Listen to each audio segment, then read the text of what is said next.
So what do you say about a player that was stuck with some of the worst teams of the 1970s, but yet was a perennial 15 to 20 goal a year scorer?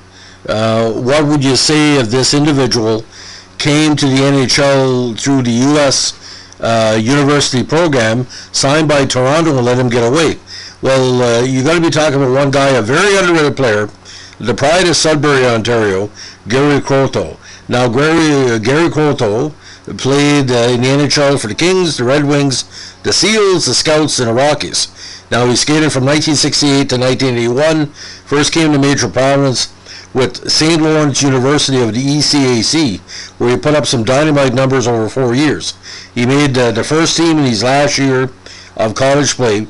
He averaged between 30 and 40 points a season, scoring 18, 20, 21, and 21 goals. Now, he was signed by the Maple Leafs as a free agent in 1968, who promptly dealt him to the LA Kings. He played two sound seasons with LA's Springfield Kings farm team, and a limited action with LA in 68, scoring 5 goals in 11 games. On the strength of that performance, he played with the Kings in the playoffs that year, scoring 5 goals in 11 games as LA went to the semifinals. Kings owner Jack Kent Cooke nicknamed Croteau Bull.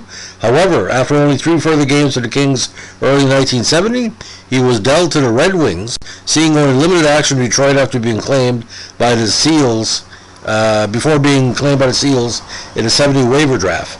With the talented Golden Seals, he became a regular for 4 seasons, finishing among the team's leading scorers in his first and final years with the team. Now, when the NHL expanded to Kansas City, Washington in 74, Croteau was the 7th pick of the Scouts, and a key player for the weak franchise from the beginning. Croteau scored the first goal in KC's first ever win, a 5-4 victory at Washington. Now, after a modest 75 season, he was one of the team's leading scorers and few decent players for 4 years thereafter, even after the franchise moved to Denver and became the Colorado Rockies in 1976. His best season came in 77, where he had 24 goals and 27 assists for 51 points, all career high.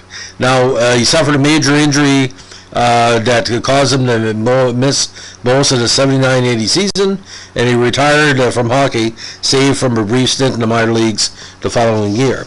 Now, he finished his decent career with 144 goals and 175 assists in 668 games for 319 points, adding 143 minutes in penalties. Now, Croteau currently resides in the Denver area, and it continues to be a fan favorite long into retirement. But just to recap, ladies and gentlemen, injuries kind of bothered him, but his seasons with the Rockies really stand out for me.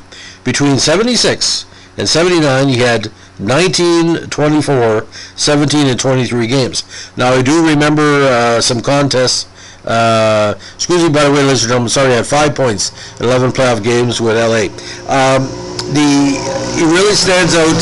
The French announcer, René Lecavalier, for Hockey Night in Canada was very impressed because, you know, a francophone on the Rockies, and he said famously, this guy should be playing with a Canadian team because he'd be a household name. He was very good. Like, it was kind of weird. He would go to what you call it.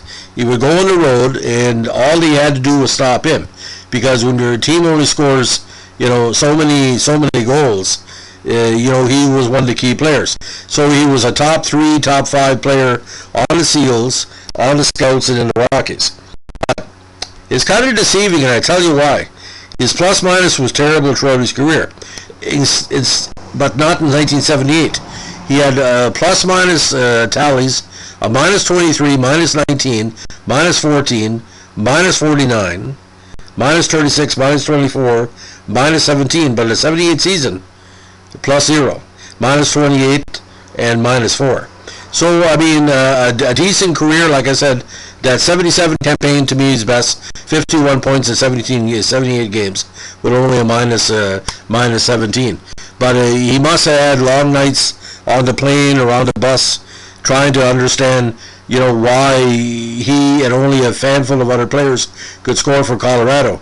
And like I said, I saw that for a fact. When he used to play against Montreal in form, he had big respect amongst the veteran Habs, and I'm sure I'm sure that if he would have played with Montreal or stayed with Toronto, he would have a Stanley Cup by now. He's probably one of the better players not to be drafted into the NHL of that era. And that's saying a lot, because a lot of good players were drafted, a lot of bad players were drafted too.